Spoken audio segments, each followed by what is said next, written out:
JRBT group ডির offer নিয়ে মাননীয় মন্ত্রী টিঙ্কু রয় অত্যন্ত গুরুত্বপূর্ণ বক্তব্য রেখেছেন, যে বক্তব্য আপনাদের প্রত্যেকের বিশেষভাবে শোনা উচিত। তার পাশাপাশি খেলো ত্রিপুরা নিয়ে মাননীয় মন্ত্রী বিশেষভাবে ব্যাখ্যা করেছেন, কোথায় খেলো ত্রিপুরা অনুষ্ঠিত হবে, কখন হবে, কারা অংশগ্রহণ করবেন। তার পাশাপাশি জেআরবিটি দপ্তর কিভাবে পরীক্ষা নিয়েছে, তার পাশাপাশি মাননীয় মন্ত্রীর হাতে কি অফারের দায়িত্ব রয়েছে নাকি ডিপার্টমেন্টের হাতে, সমস্ত বিষয়গুলো মাননীয় মন্ত্রী টিঙ্কু রয় বিশদভাবে তুলে ধরেছেন। শুনুন মাননীয় মন্ত্রী টিঙ্কু রয় কি বলেছেন। তার আগে নিউজ ত্রিপুরা ওয়ান চ্যানেলটি অবশ্যই সাবস্ক্রাইব করুন। আমরা তো আমাদের দপ্তরের কাজ হচ্ছে পরীক্ষা নেওয়া এবং তাদেরকে যে দপ্তরের জন্য আমরা নিয়েছি, আমরা জেআরবিটি গ্রুপ ডি বা গ্রুপ সি দুটাই আমরা আমাদের দায়িত্ব ছিল শুধুমাত্র তাদেরকে মানে এক্সাম করানো।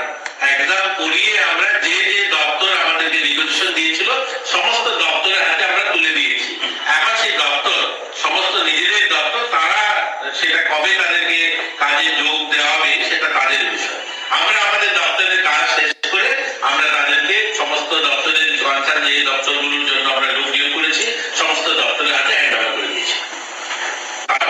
আপনাদের এবং আমরা সবাই মিলে একটা সুন্দর অনুষ্ঠান, এর আগে খেলো ত্রিপুরা দুদিনের অনুষ্ঠান আমরা সফল করব এবং আপনারাও সহযোগিতা করবেন এই প্রত্যাশা থাকছে।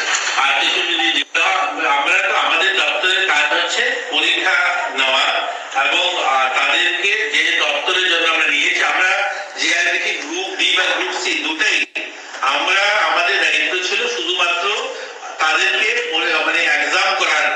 এক্সাম করিয়ে আমরা যে যে দপ্তর আমাদেরকে রিকোয়েশন দিয়েছিল সমস্ত দপ্তরের হাতে আমরা তুলে দিয়েছি। এখন সেই দপ্তর সমস্ত নিজেদের দপ্তর, তারা সেটা কবে তাদেরকে কাজে যোগ দেওয়া হবে সেটা তাদের বিষয়। আমরা আমাদের দপ্তরের কাজ শেষ করে আমরা তাদেরকে সমস্ত দপ্তরের কনসার্ন যে দপ্তরগুলোর জন্য আমরা লোক নিয়োগ করেছি সমস্ত দপ্তরের হাতে হ্যান্ড ওভার করে দিয়েছি।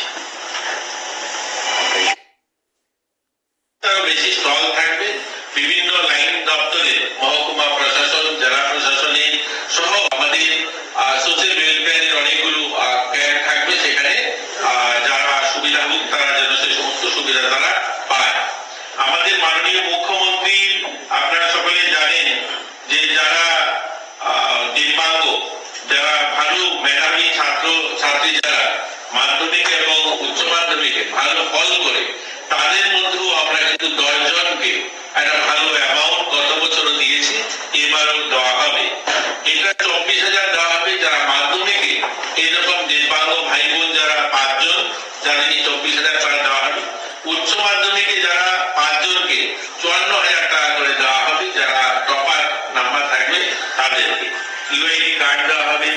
বাকি তাদেরকে যারা যারা নতুন করে ইউআইডি কার্ডের জন্য অ্যাপ্লাই করবে তাদের অ্যাপ্লিকেশন গ্রহণ করা হবে।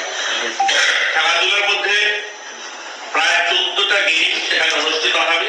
দৃষ্টিহীনদের জন্য ক্রিকেট থাকবে, দুটো ক্রিকেটের দল থাকবে। একটা হচ্ছে উত্তর ত্রিপুরা, ঊনকোটি, ধলাই ও আইজেলা সহ একটা টিম হবে। একটা দক্ষিণাঞ্চল অর্থাৎ পশ্চিম ত্রিপুরা, সিপাহীজলা, গোমতী নিয়ে, দক্ষিণ ত্রিপুরা নিয়ে, বেহারজলা নিয়ে একটা টিম থাকবে। তো দুটো দিব্যাঙ্গদের ক্রিকেট টিম থাকবে। একটা ফুটবল টিম যথাক্রমে যেভাবে ক্রিকেটের হবে সেভাবেই ফুটবলের দুটো টিম থাকবে। হুইল চেয়ার দৌড় থাকবে ছেলেদের জন্য এবং মেয়েদের জন্য। শর্টপুট থাকবে ছেলেদের জন্য মেয়েদের জন্য। দাবা থাকবে ছেলেদের জন্য মেয়েদের জন্য। 50 মিটার দৌড় থাকবে ছেলেদের জন্য মেয়েদের জন্য। লং জাম্প থাকবে, ক্যারাম থাকবে ছেলেদের জন্য মেয়েদের জন্য। টাকওয়ার থাকবে, রিং থ্রো থাকবে ছেলেদের জন্য মেয়েদের জন্য। মিউজিক্যাল বল থাকবে, মিউজিক্যাল চেয়ার থাকবে, স্ট্যান্ডিং বল জাম্প থাকবে। বুচি নতুন একটা খেলা আমাদের রাজ্যের জন্য, সেটাও থাকবে। তো এরকম 14 প্রকারের গেম থাকবে তাদের জন্য। পুরো দিন 18 তারিখেও কিছু খেলা হবে এবং 19 তারিখে বাকি খেলা সম্পূর্ণ হবে এবং তারা বেকার বেলা তাদেরকে যারা যারা এখানে পার্টিসিপেট করবে তাদের যে পুরস্কার সেগুলো বিতরণ করা হবে এবং তারা ফিরে যাবে। এবং আমাদের এই অনুষ্ঠানে স্পেশাল অলিম্পিক ভারত যিনি সভাপতি ডাক্তার মল্লিকা নাড্ডা, তিনিও উপস্থিত থাকবেন, দিল্লি থেকে আসবেন। বাকি তো আসবেন সেখান থেকে ডাক্তার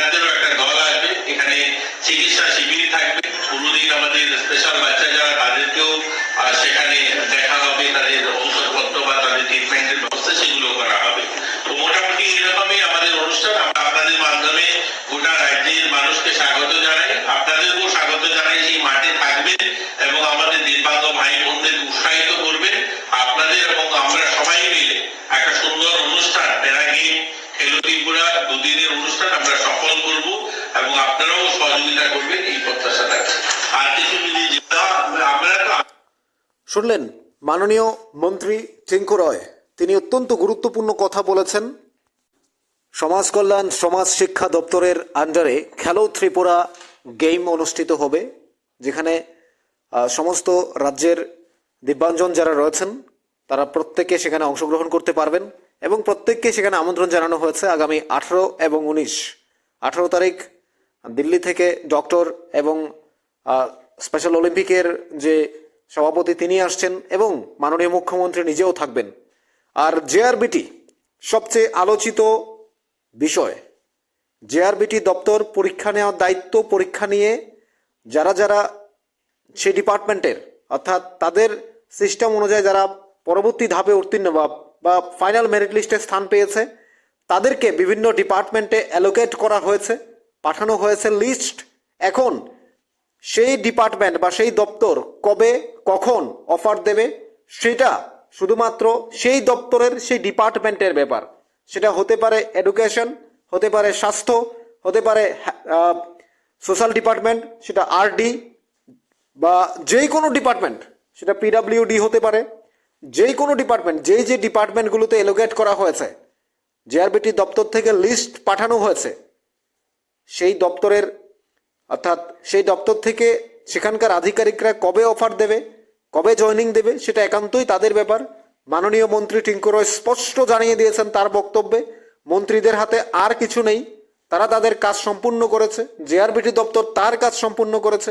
এখন যে ডিপার্টমেন্টে যারা পেয়েছেন 2437 জনের যে লিস্ট, মেরিট লিস্ট যেখানে স্থান পেয়েছেন, এই 2437 জনকে বিভিন্ন ডিপার্টমেন্টে ভাগ করে দেওয়া হয়েছে। এগ্রিকালচার থেকে শুরু করে আরডি, পিডাব্লিউডি থেকে শুরু করে এডুকেশন, হেলথ, সোশ্যাল ওয়েলফেয়ার, বিভিন্ন ডিপার্টমেন্টে ওই ডিপার্টমেন্টের অফিসাররা বা ওই ডিপার্টমেন্টের সম্মানীয় ডিরেক্টররা, কর্তৃপক্ষরা, ওনারা বলতে পারবেন কখন অফার দেবেন, কখন জয়েনিং দেবেন। মাননীয় মন্ত্রী টিঙ্কু রয়, সমাজ কল্যাণ ও সমাজ শিক্ষা দপ্তরের মন্ত্রী, তিনি স্পষ্ট জানিয়ে দিয়েছেন তাদের হাতে কোনো কিছু নেই। ওই ডিপার্টমেন্টের বা ওই দপ্তরের কর্তৃপক্ষ বা ওই দপ্তরেই বলতে পারবে কখন তাদের অফার দেবে, কখন আর তারা জয়েনিং করাবে। মাননীয় মন্ত্রীদের হাতে কিছুই নেই, অর্থাৎ স্পষ্টভাবে জানিয়ে দিয়েছেন আমাদের মাননীয় মন্ত্রী টিঙ্কু রয় মহোদয়। অনারেবল মিনিস্টার টিঙ্কু রয় তিনি স্পষ্ট বক্তব্য তিনি বলে দিয়েছেন।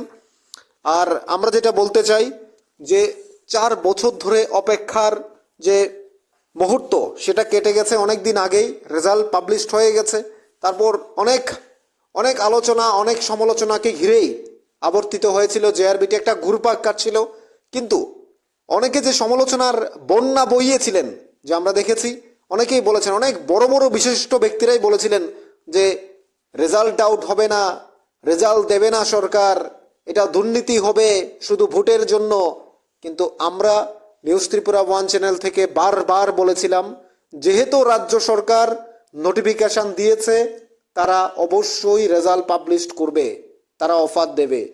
এবার গ্রুপ সি যারা জয়েন করেছে, গ্রুপ সিতে জয়েন করার পর গ্রুপ ডি দেবে, গ্রুপ ডির মেরিট লিস্ট পাবলিশ করে দেওয়া হয়েছে, কয়েকদিনের মধ্যে অফার দিয়ে দেবে, জয়েনিং করিয়ে নেবে। তারপর জেআরবিটির যে মেথডটা রয়েছে, জেআরবিটির যে কথাটা রয়েছে, সেটাই তারপর ধীরে ধীরে হারিয়ে যাবে। অর্থাৎ তারপরে চিন্তা হবে জেআরবিটি 2। মাননীয় মন্ত্রীর ভাষায়, মাননীয় মন্ত্রীর অত্যন্ত চমৎকার বক্তব্য তিনি তুলে ধরেছেন। ওনাদের কাজ ওনারা কমপ্লিট করে নিয়েছেন। এখন কাজ হচ্ছে ডিপার্টমেন্টের, যে ডিপার্টমেন্ট অ্যালোকেট করেছে তাদের কাজ, যার ডিপার্টমেন্টে পেয়েছেন সেই ডিপার্টমেন্ট বলতে পারবে কখন দেবে। অন্যদিকে খেলো ত্রিপুরা নিয়ে যে বিশেষ ঘোষণা দিয়েছেন, তারা সেখানে আগামী 18 এবং 19 তারিখ সেখানে বিশেষ প্রোগ্রাম হবে, সারা দিনব্যাপী। অর্থাৎ সেখানে মাননীয় মুখ্যমন্ত্রী নিজে থাকবেন আস্তাবল ময়দানে, আগরতলা বিবেকানন্দ ময়দান, আমরা যেটাকে আস্তাবল ময়দান বলি, সেখানে থাকবেন। অর্থাৎ প্রত্যেকের আমন্ত্রণ রয়েছে সেখানে। তো মাননীয় মুখ্যমন্ত্রীর এই অনুষ্ঠান ঘিরে যে ত্রিপুরার প্যারা গেমস যেটা রয়েছে, সেটাতে সমস্ত যারা ডিসেবিলিটি, আপনারা প্রত্যেকে সেখানে অংশগ্রহণ করার অনুরোধ জানিয়েছেন মাননীয় মন্ত্রী। অর্থাৎ সেখানে আবার যারা সামাজিক পেনশন যেটা বলা হয় সোশ্যাল ডিপার্টমেন্ট থেকে দেওয়া হয় 2000 টাকা করে, সেটার যারা অ্যাপ্লিকেশন করেছেন আপনারাও সেই টাকাটা পাবেন আপনাদের অ্যাপ্লিকেশনও গ্র্যান্ট করেছে সরকার। বিভিন্ন সামাজিক অনুষ্ঠানও হবে, সেখানে বিভিন্নভাবে পুরস্কৃতও করা হবে পরের দিন। তো আপনারা অবশ্যই জেআরবিটির যে স্পেশাল অফার, জেআরবিটির যে রিপোর্ট, জেআরবিটির আপডেট, তার পাশাপাশি খেলো ত্রিপুরার আপডেট, প্রত্যেকটা বিষয় আমরা আপনাদের কাছে জানিয়ে দিলাম।